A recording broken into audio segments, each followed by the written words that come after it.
આવતીકાલે રાજકીય ગરમી વધશે, વાતાવરણ ઠંડુ પડશે। આવતીકાલથી 30 થી 35 કિલોમીટરની ઝડપે પવન ફૂંકાશે। ઉત્તર ગુજરાતમાં છૂટાછવાયા વરસાદી ઝાપટાની સંભાવના। હવામાન વિભાગની આગાહી મુજબ આગામી 5 દિવસ રાજ્યમાં વાદળિયું વાતાવરણ રહેશે, પરંતુ ઉત્તર ગુજરાતના કેટલાક ભાગમાં છૂટાછવાયા ઝાપટા વરસી શકે છે। આ ઉપરાંત આજે રાજ્ય પર આવતા પવનોની ગતિ 20 થી 25 કિલોમીટર પ્રતિ કલાકની ઝડપે રહેશે। ત્યારબાદ આવતીકાલથી 3 દિવસ સુધી પવનની ઝડપ વધીને 30 થી 35 કિલોમીટર પ્રતિ કલાકની થશે। આ ઉપરાંત 5 દિવસ બાદ રાજ્યના કેટલાક જિલ્લામાં 1 થી 2 ડિગ્રી સેલ્સિયસ તાપમાન વધી શકે છે। ખાસ કરીને ઉત્તર અને મધ્ય ગુજરાતના જિલ્લાઓમાં 1 ડિગ્રી સેલ્સિયસ તાપમાન વધી શકે છે। ચોમાસાના આગમન વિશે જણાવતા હવામાન વિભાગે કહ્યું કે આગામી સપ્તાહથી દક્ષિણ ગુજરાતના ભાગોમાં પ્રી મોન્સૂન એક્ટિવિટી શરૂ થશે। હાલમાં ગુજરાત પર 2 સિસ્ટમ સક્રિય હોવાને કારણે તાપમાન યથાવત રહેશે। હવામાન વિભાગની આગાહી અનુસાર રાજ્ય પર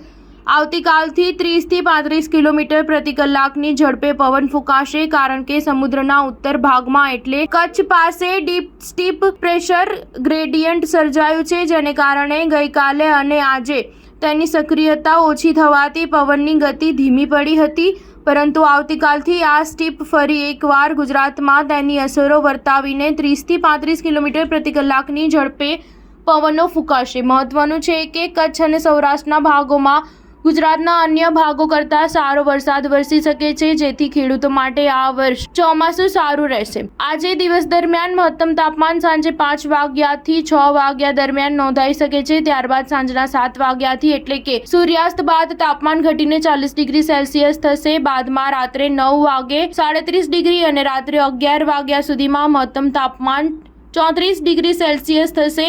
સ્ટાર ન્યૂઝ 7 હંમેશા સચ્ચાઈની સાથે।